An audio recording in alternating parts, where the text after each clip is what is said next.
Hello everyone, আসসালামু আলাইকুম। আশা করছি আল্লাহর রহমতে আপনারা সবাই অনেক ভালো আছেন। তো ঘটনায় চলে যাই। আমি ফারিয়া। আমি এই বছর এসএসসি পরীক্ষা দিয়েছি। ময়মনসিংহ বিভাগের নেত্রকোনা জেলার একটি মফস্বল শহরে আমার জন্ম। আজ আমি নিজের চোখে দেখা একটি ঘটনা বলবো। ছোটবেলা থেকে প্রাণবন্ত বিষয়ে আমার বেশ ভালো আগ্রহ। ছোটবেলায় সবাই রূপকথা, রাজা রানীর গল্প শুনতে চাইলেও আমি সবাইকে ভূতের গল্প শোনাতে বলতাম। রোমাঞ্চ, ভৌতিক সব মিলিয়ে আমার অনুভূতিগুলো একটু অন্যরকম ছিল। যে ঘটনাটি বলবো সেটি ঘটেছিল 2024 সালে আমার দাদির সঙ্গে। আমার জন্ম মফস্বল শহরে হলো আমার পিতৃক ভিটা একটি অস্পরা গায়ে। আমার দাদা 7 বছর আগে মারা গেছেন। এরপর থেকে দাদি একাই সে বাড়িতে থাকতেন। যখন শরীর খারাপ হতো বা কোনো অসুখে পড়তেন তখনই তিনি আমাদের বাসায় আসতেন। ঠিক তেমনই দাদির শরীর একটু খারাপ থাকায় তিনি আমাদের বাসায় এসেছিলেন। তখন আমার টেস্ট পরীক্ষা চলছিল। আমাদের বাসায় সারাদিন আমি একাই থাকতাম। সবাই সবার কাজে চলে যেত। আমার আম্মু একজন শিক্ষক, তাই তিনি তার স্কুলে চলে যান। ছোট বোন তার স্কুলে, আর আব্বু তার কাজে চলে যেতেন। আমাদের বাসার একটু বর্ণনা দেই। আমাদের বাসার পাশেই একটা অনেক পুরনো মসজিদ এবং মসজিদের পাশে একটা কবরস্থান আছে। মসজিদ আর কবরস্থানের বিপরীতে আমাদের বাসা। আমাদের জানলা দিয়ে তাকালেই কবরস্থান আর মসজিদ দেখা যায়। আমাদের বাসার আশেপাশে খুব নীরব, মানুষের আনাগোনা অনেক কম। ভর দুপুরে বা সন্ধ্যার পরে মানুষের আওয়াজ খুব কম শোনা যায়। নিলিবিলি থাকায় আমার বেশ ভালোই লাগে। আগে ছোটবেলায় ভয় পেতাম, কারণ রাতে শিয়াল ডাকত, কিন্তু এখন অভ্যাস হয়ে গেছে। আর শিয়ালের ডাকাও আগের চেয়ে কমে গেছে। তো মূল ঘটনায় আসি। ওই দিন ছিল মঙ্গলবার। ঘটনাটি ঘটার পরেই আমি বার দেখেছিলাম। শনি ও মঙ্গলবার যেহেতু এইসব বিষয় নিয়ে অনেক কন্ট্রোভার্সি আছে, তাই তারিখ মনে না থাকলেও বারটা ঠিকই আমার মনে আছে। সেদিন ছিল আমার উচ্চতর গণিতের পরীক্ষা। তাই সকালে তাড়াহুড়ো করে আমি না খেয়ে আব্বু আম্মুর সঙ্গে বেরিয়ে যাই। যখন আমরা বাসা থেকে বের হব তখন আমার ফুপু অর্থাৎ আমার আব্বুর বড় বোন আমাদের বাসায় এসে দাদিকে বারবার বলে যেন দাদি তার বাসায় যান। আমার ফুপুর বাসা আমাদের বাসা থেকে মাত্র 2 মিনিটের রাস্তা। অন্যদিন দাদি একা থাকতে চাইতেন না, নিজেই ফুপির বাসায় চলে যেতেন, কিন্তু সেই দিন কেন যেন যায়নি তা জানি না। আমার পরীক্ষা 3 ঘন্টার, সকাল 10টা থেকে 1টা পর্যন্ত। বাসায় ফিরতে ফিরতে 1:15 বেজে যায়। বাসায় এসে আমি দরজার বাইরে থেকে দাদিকে ডাকতে থাকি, কিন্তু ভিতর থেকে অদ্ভুত শব্দ আমি শুনতে পাই। দাদি বলেছিলেন, কেডা রে, কেডা কেডা আইসোস? আমারে বাচ্চা, আমি মইরা জিতেছি, আমারে বাচ্চা। এমন কথা শুনে আমার মনের ভিতর কেমন যেন লাগলো। কি করব কিছুই বুঝতে পারছিলাম না। ভয় কাজ করছিল, কারণ দাদির কণ্ঠ শুনে বুঝতে পারছিলাম খারাপ কিছু হয়েছে। দাদি যে রুমে ছিলেন সেই রুমের জানলা দিয়ে গেলে রুমের ভিতরে কি হয়েছে তা দেখতে পারতাম। কিন্তু সত্যি বলতে আমার ভিতরে প্রচণ্ড ভয় কাজ করছিল। দাদির এমন কথা আর গলার স্বর একটু অন্যরকম ছিল। আমি সঙ্গে সঙ্গে পাশের বাসার আন্টিকে বলি তার ফোনটা একটু দিতে। আমি আম্মুকে ফোন দিয়ে সব কথা খুলে বলি। এসব বলতে গিয়ে টেনশনে আমার শরীর কাঁপছিল। আমার এমন অবস্থা দেখে আশেপাশে বাসার সবাই এসে জড়ো হয়।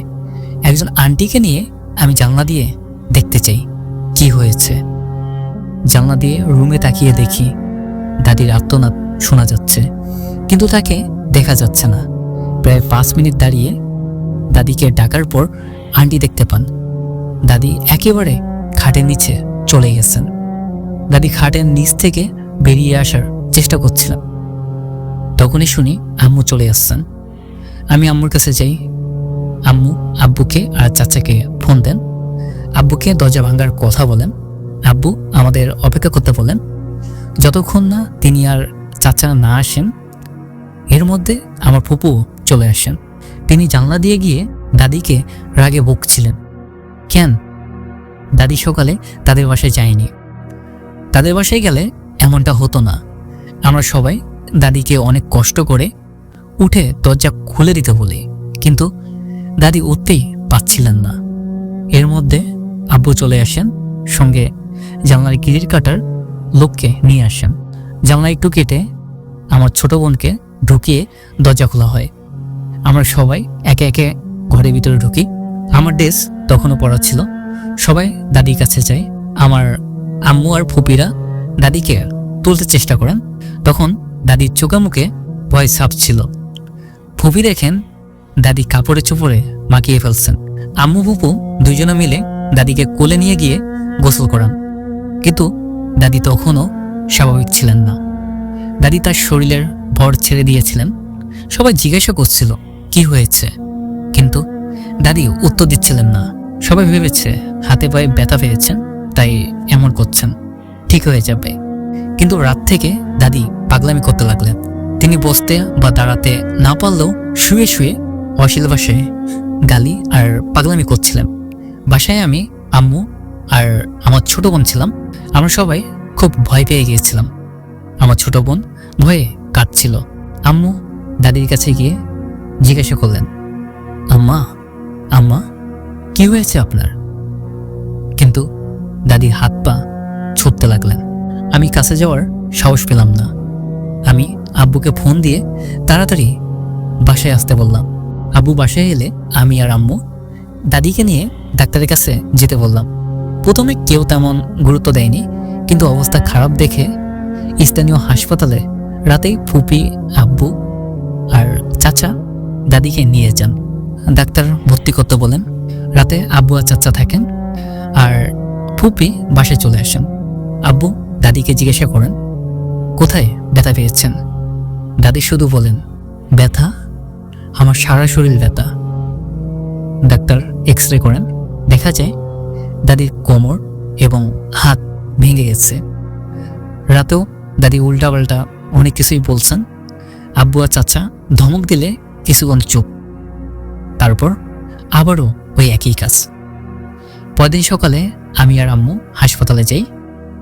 দাদির দুই চোখ কালো হয়ে গেছে, পাগলামি আরও বাড়তে থাকে। আব্বু, চাচা আর ফুপি দাদিকে নিয়ে ময়মনসিং চলে যান। আমার পরীক্ষা আর আম্মুর স্কুল খোলা থাকায় আম্মু যেতে পারেননি। তবে একটু পর পর আব্বুকে ফোন দিয়ে খবর নিতেন। স্যালাইন দেওয়া হলে তা টেনে ছিঁড়ে ফেলতেন। কোনো খাবার দিলে 2 হাত দিয়ে খাবলা দিয়ে খেতেন। প্রায় 1 মাস এরকম হাসপাতালে থাকতে হয়। এরপর ডাক্তার বাসায় নিয়ে আসতে বলেন এবং কিছু ওষুধ দেন। আম্মু দাদির অনেক সেবা করেন। আস্তে আস্তে দাদি একটু কথা বলতে শুরু করেন। তখনই সবাই জিজ্ঞাসা করেন আসলে কি হয়েছিল। দাদি হালকা হালকা করে বলেন। দাদি বললেন, সেদিন আমরা বাসা থেকে বেরিয়ে গেলে দাদি গোসল করতে ঢোকেন। গোসল শেষ করে বাইরে বের হওয়ার সময় মনে হয় পিছনে কেউ আছে।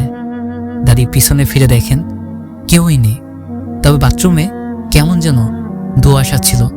দাদি এক পা বাথরুমের বাইরে দেওয়ার সঙ্গে সঙ্গে পিছন থেকে কেউ সজোরে ধাক্কা দেয়। দাদি ছিটকে গিয়ে পড়েন। দাদির বাসায় কোনো অলৌকিক কিছু তাকে ধাক্কা দিয়েছিল।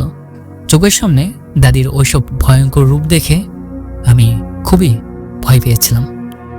দাদি এখনও আছেন, তবে আমার ছোট বোন তার কাছে যায় না। দাদি উঠতে পারেন না, তবে মাঝে মাঝে তার চোখ মুখ দেখে মনে হয় তিনি আরও কিছু বলতে চান, কিন্তু বলতে পারেন না।